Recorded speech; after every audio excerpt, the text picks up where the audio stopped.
Audio Jungle.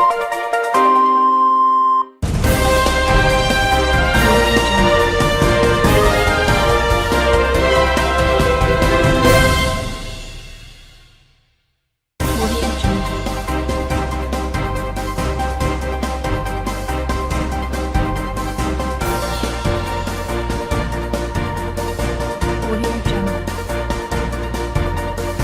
Audio Jungle.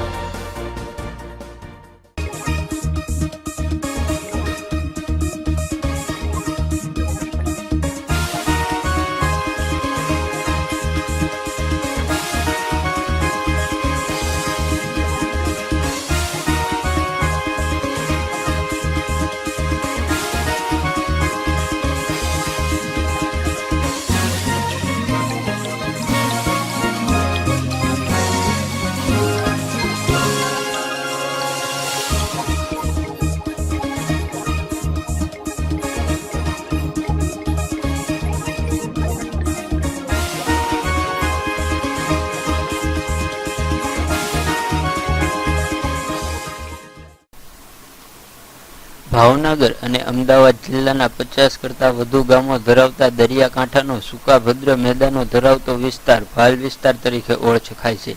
Sanskrit ભાષામાં ભાલ શબ્દનો અર્થ કપાળ થાય છે અને આ વિસ્તારમાં કપાળ જેવો સપાટ અને કાંકરા પથ્થર વગરનો હોવાથી કદાચ એવું નામ પડ્યું હોય મનાય છે. આ ભાલના ગામડાઓના ઉનાળો શરૂ થતાં જ પાણીનો મહાપ્રશ્ન ઊભો થાય છે. ભાલના સનેશ ગામમાં પાણીના કારણે લોકો હિજરત કરી રહ્યા છે, જ્યારે અબોલ પશુઓ ટપોટપ મરી રહ્યા છે. કાળઝાળ ગરમીમાં ભાલ પંથકમાં આગની ભઠ્ઠીમાં ફેરવાઈ જતા કેટલાક લોકોમાં પીવાના પાણી, પશુપાલકો માટે પાણી તથા ઘાસચારોના વિકટ પ્રશ્નો ઊભા થાય છે. ગરમીમાં તળાવો તથા કૂવાના સ્તર સુકાઈ જવાને કારણે પીવાના પાણીની સમસ્યા સર્જાતા મહિલાઓ આકરી ગરમીમાં રઝળપટર કરવો પડી રહ્યો છે. ભાલ પંથકના સૂકા મેદાનો વૃક્ષોને અભાવે હોય ઉનાળો વસમો બની જાય છે. ભલાના સનેશ ગામની મુલાકાત લેતા પાણીની વિકટ સમસ્યાનું આખું ચિત્ર સામે આવ્યું હતું. ચાલુ વર્ષે આકરી ગરમીને કારણે આ ગામમાં પીવાના પાણી તથા પશુઓ માટે વપરાશી પાણી ખૂટી ગયા છે. પાણીની આ વિકટ પ્રશ્નને લઈને પશુપાલકો મૂંઝવણમાં મુકાયા છે, તો કેટલાક પશુપાલકો ચોમાસા સુધી પાણીવાળા વિસ્તારમાં પોતાના મહામૂલા પશુધનને બચાવવા માટે હિજરત કરીને જતા રહ્યા છે, જ્યારે અન્ય પશુપાલકોના પશુઓ પાણીના અભાવે મોતને ભેટી રહ્યા છે. ગામની બહાર નીકળતા જ અબોલ અને નિર્દોષ પશુના હાડપિંજર નજરે ચડે છે, જ્યારે ગામની આજુબાજુ સૂકા ભઠ્ઠા જેવા મેદાનો સિવાય બીજું કશું જ નજરે ચડતું નથી. જ્યારે તંત્રની પાણી પુરવઠા યોજના છેવાડાના ગામો સુધી પૂરી પાડવાની શક્તિ ન હોય, મહિલાઓને વહેલી સવારથી જ પાણી માટે રઝળપઝળ કરવો પડે છે. અગન ભઠ્ઠીમાં શેકાતા ભાલ પંથકના લોકો રોગ અને પાણીની સમસ્યાને કારણે પરેશાન છે. ભાલના સનેશ ગામમાં છેલ્લા 2 મહિનાથી પાણી આવ્યું જ નથી, જ્યારે લોકો પોતાના ખર્ચે ટેન્કર મંગાવીને પોતાના ઉપયોગ માટેના પાણીની વ્યવસ્થા કરી લે છે. પરંતુ અબોલ પશુ જાય ક્યાં? તેમના જ ગામમાં પશુપાલન એ જ મુખ્ય વ્યવસાય હોય અને પોતાના મહામૂલા પશુઓને મોતને ભેટતા જોઈને પશુપાલકો પણ ચિંતામાં મુકાય છે. જ્યારે આ સમસ્યા આજકાલની નથી, ઉનાળો આવતા જ આ સમસ્યા દર વર્ષે ઊભી થાય છે, તથા તેમ છતાં પણ તંત્ર દ્વારા આ અંગે કોઈ કાયમી ઉકેલ લાવવામાં આવ્યો નથી. જ્યારે નરેન્દ્ર મોદી કહે છે કે મારું ભારત ગામડાઓમાં વસે છે, પણ જો તંત્ર દ્વારા સત્વરે જો પીવાની પાણીની આરોગ્ય વિષયક સેવાઓ ગામોગામ પહોંચતી નહીં કરાય તો ગામડાઓ ખાલી થઈ જશે.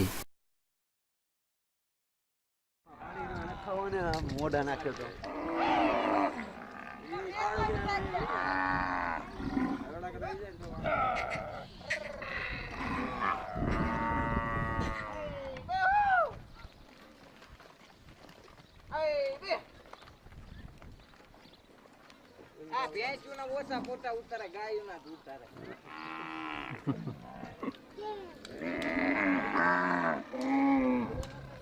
ઓલા વાઘ ભાઈ કીધું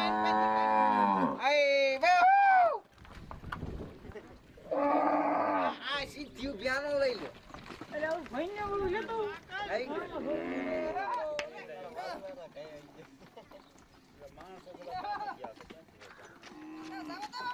ઘડીક ઉભા રહેવા જવા દો.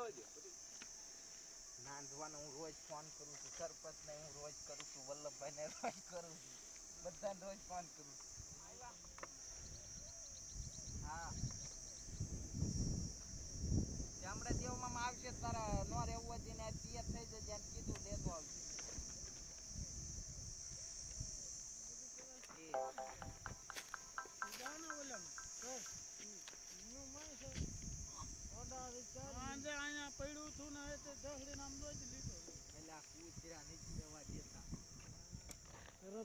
જળ જમીન દેખાતી હોય, ગાછડું દેખાતું હોય.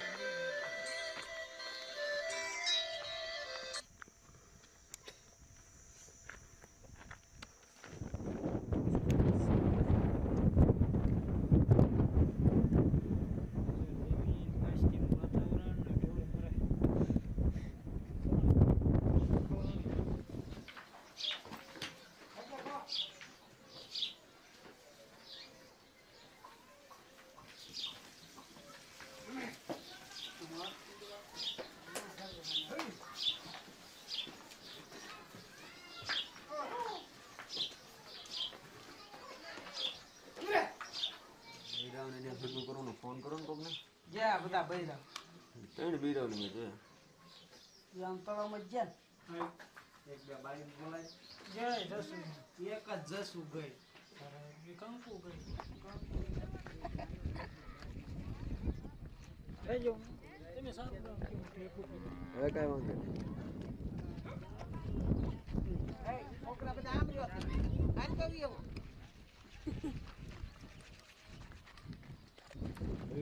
હવે રહી જાઓ. અંડે બધી દે પછી આપણે લાંબા લાંબા બેકો ઠેર કુજી મે કાય આકા આઈ કે તમે એમ દે લંગલી ના આવી છે ઓય આ ઉભી રહે આપણે તારો ફોટો આપણે નહીં ગયો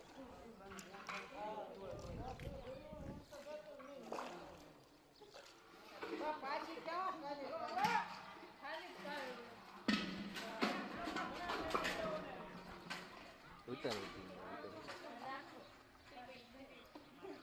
ક્યાં હોવાની હવે નાખો છે, નાખો અંદર નાખો. હવે કાઢો ઊંચી. કાઢ હવે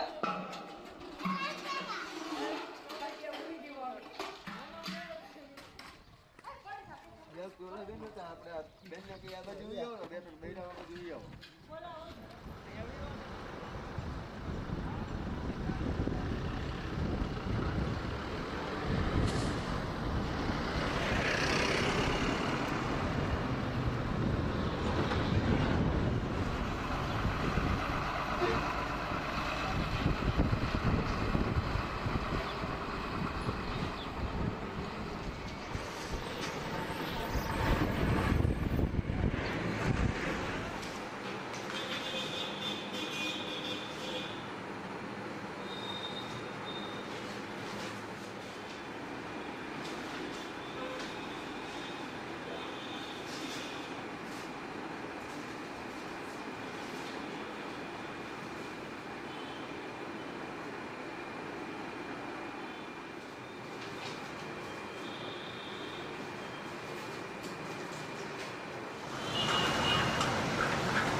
જોડી દે.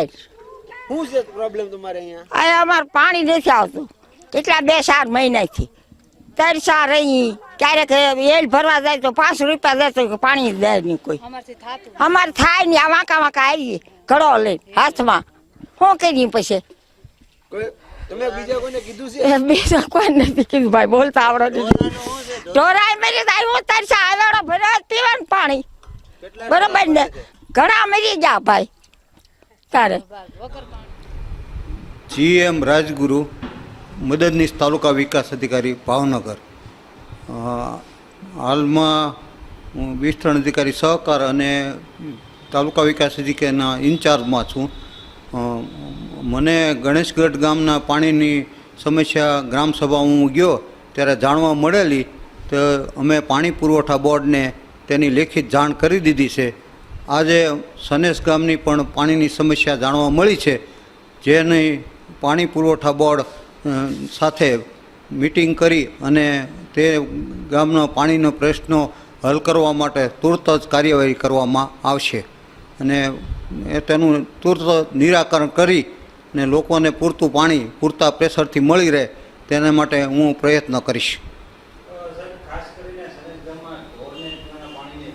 હા, હવે ત્યાં એક બીજું નર્મદાનું વેસ્ટેજ પાણી જે નીકળે છે એમ એ પણ સારું પાણી છે. નર્મદા કેનાલમાંથી વેસ્ટેજ પાણી આવે છે એમાંથી પણ આપણે ઢોર માટેની વ્યવસ્થા કરીએ કે એમ છીએ અને બીજું પાણીનો પૂરતો પ્રેશર વધારી. લાલાભાઈ સુરાભાઈ ડાંગર.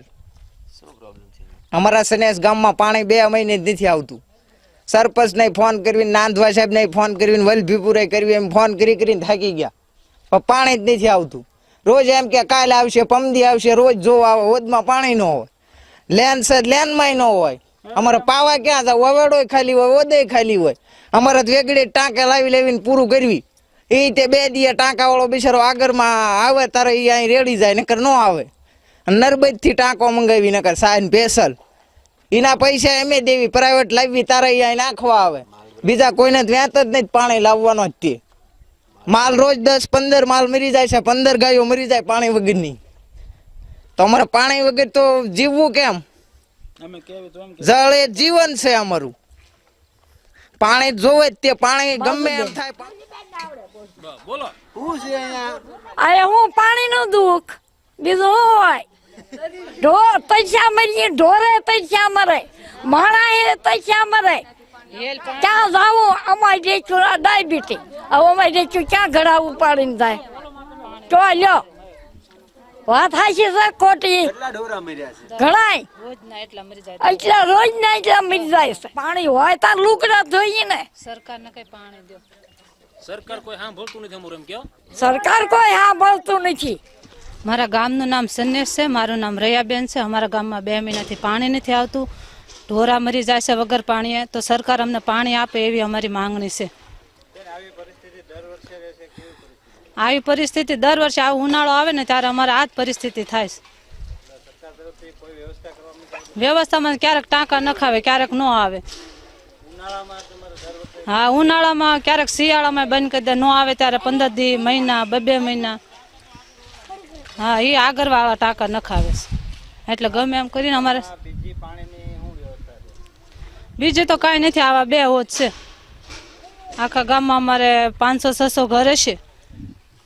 એમાં હા, એલ પાણી આવા તડકાનું ભાઈ પાણી નથી આવતું એટલું. પીવાનું ગામમાંથી ગમે ત્યાંથી હોદમાંથી લાવી છે, પણ અમારે જે છે ને અમારે મૂંગા ઢોર મરી જાય છે ભાઈ. રોજ 1-2 માલ મરી જાય અમારે.